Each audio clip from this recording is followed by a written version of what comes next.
Alors dans le paragraphe numéro 2,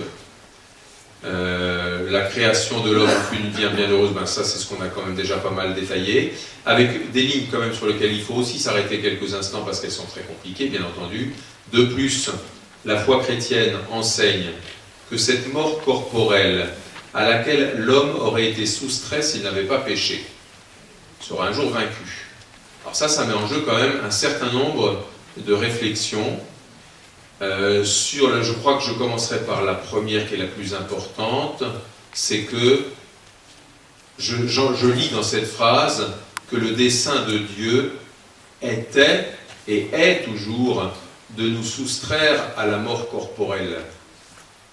Pourtant, le corps, on l'a dit tout à l'heure, ça fait partie de tout notre être, et c'est un corps qui fait partie de la création, c'est un corps créé, c'est un corps qui est fini. Donc il y a quelque chose d'inexorablement limité dans un corps. Mais j'entends dans cette phrase que cette limite-là, Dieu voulait véritablement s'en abstraire, que Dieu voulait véritablement la dépasser, que Dieu, à travers et dans ce corps qui est le nôtre, nous voulait se donner à nous totalement, voulait une vie éternelle pour notre corps, bien entendu aussi. Et que ce que le texte évoque, c'est la fameuse soustraction de ce don divin, un don d'un corps et d'une personne tout entière faite pour la vie, lié à un péché. Alors, bien entendu, il y a par derrière un élément d'interprétation du texte de la Genèse, qui lui-même, encore une fois, a besoin d'être interprété de façon extrêmement pointue pour ne pas lui faire dire ce qu'il n'a pas dit, et ne pas faire de ce que l'Église dit quand elle dit péché originel, de ne pas faire la responsabilité de chacun avant même qu'il ait pu lever le petit doigt. La doctrine du péché originel est une doctrine importante dans l'angle de la solidarité avec Adam. C'est un peu ce que nous lisions tout à l'heure dans le texte de la première aux Corinthiens. Ce n'est pas une doctrine qui engage notre responsabilité d'hommes et de femmes pécheurs. Nous, si j'ose dire, nous nous contentons de consentir à ce péché originel par nos propres péchés à nous. Mais ce que dit quand même le texte, c'est qu'il fait allusion à cette collusion entre l'entrée du péché dans le monde et le fait que la mort corporelle à laquelle nous aurions pu être soustraites, elle demeure bel et bien. Je crois que vous savez, quand on parle péché originel et compagnie, c'est intéressant de reprendre ce texte-là et d'essayer de le comprendre. Sera un jour vaincu lorsque le salut perdu par la faute de l'homme, perdu par la faute d'Adam, disaient les textes bibliques, lui sera rendu par son tout-puissant et miséricordieux Sauveur. Même dans ce texte conciliaire, on a quelque chose qui pointe vers l'avenir, vers un salut qui pourtant est déjà donné, c'est dit dans le texte, et qui nécessite encore d'être en quelque sorte attendu. Et ce à quoi l'homme est appelé, c'est à adhérer, et ça c'est le dernier paragraphe qui est lumineux, à adhérer à Dieu de tout son être dans la communion éternelle d'une vie divine inaltérable. Voilà ce que moi je me souhaite, en tout cas, je vous dis franchement, la communion éternelle d'une vie divine inaltérable. Et si je me le dis en vérité, toujours, deux choses à ne pas oublier, si je me le dis en vérité, c'est que c'est forcément en vérité avec tout le corps des sauvés, c'est-à-dire avec ce que Dieu veut, toute l'humanité. Ça je le veux, je l'espère. Et puis en même temps, ne pas oublier que si je me dis ça en vérité, ça m'engage à vivre de cet amour auquel je prétends adhérer et que je prétends espérer. Toujours. Sinon, on n'est pas chrétien, on fait de la foi, de l'espérance et de la charité au rabais. Voilà pour le paragraphe sur la vie éternelle. Je vous montre tout de suite les autres paragraphes avant de rentrer dedans, comment c'est organisé. Cette entrée dans la vie éternelle qui se fait par le baptême, elle s'épanouit et elle s'achève à notre mort. Donc notre mort est vraiment une entrée dans la vie, même si encore une fois cette vie, nous l'avons déjà au baptême, mais il y a le passage par la mort qui nous entraîne dans une autre étape, et que cette entrée-là, c'est ce que j'appelle la bonne nouvelle du jugement. C'est mon numéro 2. La bonne nouvelle du jugement, je voudrais dire plusieurs choses dedans. Je voudrais dire d'abord que c'est vraiment une bonne nouvelle, c'est-à-dire que non seulement il faut se réjouir qu'il existe, mais ça fait partie aussi de notre espérance. Il faut espérer le jugement divin, donc je m'en expliquerai un tout petit peu. Et petit b, dans la même veine, espérer à notre mort, dès notre mort, si vous voulez, sans voir Dieu, jouir de la vie divine, entrer dans la vision béatifique, entrer, comme le dit Jésus au bon larron, dès aujourd'hui, tu seras avec moi au paradis. Donc ce paradis-là, c'est le fruit aussi de ce jugement qui s'exerce sur nous, et que c'est une bonne nouvelle, et qui nous permet d'espérer jouir de la vie, en même temps que je dirais le paragraphe C et D, j'espère, parce que vous êtes quand même venus pour ça aussi, c'est-à-dire que ce jugement et cette espérance d'une vie plénière, d'une vision de Dieu, d'une jouissance de Dieu, portent en elles-mêmes, de façon extrêmement joyeuse et pleine d'espérance aussi, la soif ardente d'une purification, ce sera le petit C, et qu'elle porte avec elle, ce qui est effectivement un des deux paragraphes les plus compliqués de la chose, la possibilité réelle, mais vous voyez, je pèse mes mots, une possibilité réelle de l'enfer. Alors ça sera, voilà. Et néanmoins, je n'aurai pas tout à fait fini, parce que je voudrais ensuite redire un mot, mais celui-là, je pourrais passer un peu plus rapidement, parce que nous en avons déjà parlé sur la communion entre l'Église du ciel et l'Église de la terre. C'est-à-dire, là, on est toujours franchement dans l'au-delà de la mort, vous voyez. L'au-delà de la mort, c'est l'espérance de la vie éternelle, dans laquelle nous entrons à notre mort par ce jugement divin que nous espérons, et puis qui nous permet de vivre la communion entre l'Église du ciel et la terre, tout en restant, c'est le quatrième point, tendu vers la parousie. La parousie, la venue du Christ en gloire, j'ai dit tout à l'heure combien elle nous concernait, nous qui sommes vivants, mais rappelez-vous Saint Paul, elle concerne tout autant ceux qui sont déjà décédés. Donc il y a quelque chose, et j'y ai répondu dans une des questions, il y a quelque chose vers quoi ils sont encore tendus du point de vue du Christ, sa venue dans la gloire, et qui a aussi une incidence pour eux, on pourrait dire. C'est de ça qu'il faudra s'expliquer dans le numéro 4, en particulier, en disant de quelle façon on est tendu et vers un juge qu'on appelle, le mot n'est pas figé, mais enfin il a du sens.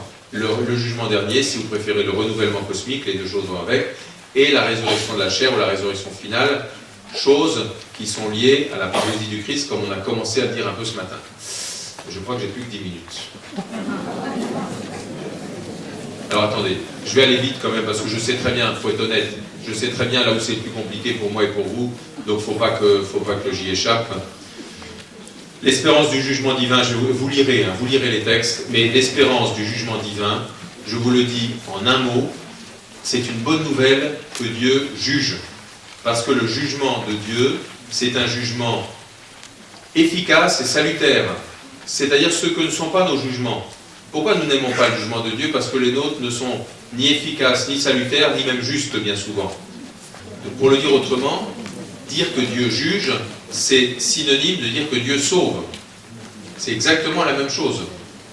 Sauf que nous n'entendons pas le mot de la même façon, parce que notre expérience humaine ne nous le fait pas entendre de la même façon.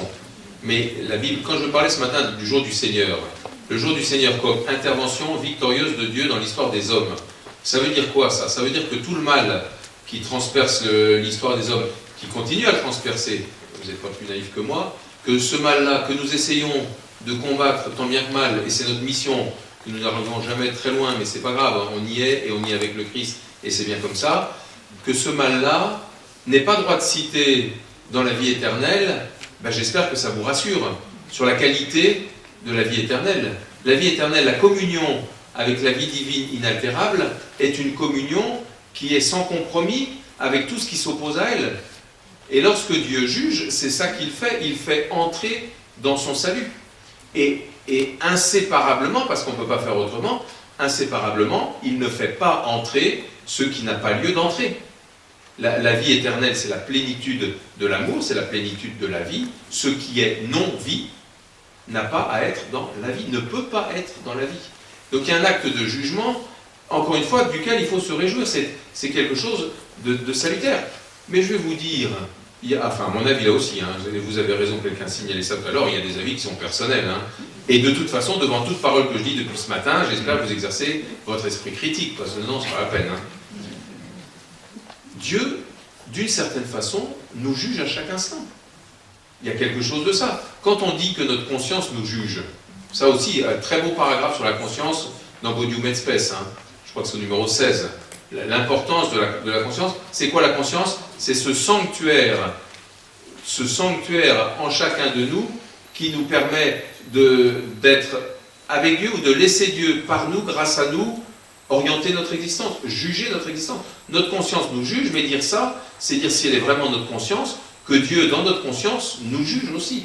Et heureusement qu'il nous juge, c'est-à-dire qu'il nous aide sans cesse à faire le bien et à éviter le mal. C'est ça le rôle de la conscience, c'est déjà un rôle de discernement, et de reconnaître que nous avons fait quelque chose qui n'était pas net, qui n'était pas juste, qui n'était pas beau, c'est quelque chose qui est déjà une étape vers la libération. Ne rien reconnaître, faire comme si tout se valait, que le bien vaut le mal vaut le bien, ça c'est sûr qu'on n'opère pas de jugement quand c'est comme ça, mais on n'opère aucun salut et on ne fait aucun bien non plus, puisqu'il n'y a pas d'espérance dans cette affaire-là. Donc je ne vais pas développer trop, mais c'est une très très bonne nouvelle de dire que Dieu juge. Si vous voulez, on va lire le numéro du milieu, là, le tout petit paragraphe de Lumen Gentium 49, parce que c'est... Enfin, il faudrait lire tout, mais bon... Non, je vais lire parce que je vais lire juste un petit peu avant, dans le numéro 48, la fin du numéro 48, pour vous dire que je n'invente rien. Et c'est un peu ça, je me justifie en quelque sorte, ce qu'il ne faut jamais faire d'ailleurs. En effet, donc je suis à la fin, je suis en haut de la page 6, à la fin du numéro 48. En effet, avant de régner avec le Christ glorieux, nous comparaîtrons tous devant le tribunal du Christ, pour recevoir chacun le salaire du bien ou du mal que nous aurons accompli durant notre vie corporelle. Et à la fin du monde, ceux qui auront fait le bien en sortiront pour la résurrection de la vie, et ceux qui auront fait le mal pour la résurrection de la damnation. On y reviendra tout à l'heure, mais enfin je lis déjà des phrases du Concile. Et je lis la suivante dans le numéro 49. Ainsi, en attendant que le Seigneur, escorté de tous ses anges, soit venu, j'ai regardé encore dans le texte, il n'y a pas revenu dans le texte latin, c'est soit venu dans sa gloire, et que la mort, une fois détruite, toute chose lui soit soumise, certains de ses disciples cheminent sur la terre, tandis que d'autres, après cette vie, subissent la purification, et que d'autres, enfin, jouissant de la gloire, contemplent clairement Dieu un et trine tel qu'il est. Tous, cependant, bien qu'à des degrés divers et de façon différente, nous communions dans le même amour de Dieu et du prochain, et nous chantons à notre Dieu la même hymne de gloire. Alors, vous voyez que dans ces phrases du Concile, il y a des choses relativement précises et pleines d'espérance sur ce qu'est le jugement de Dieu.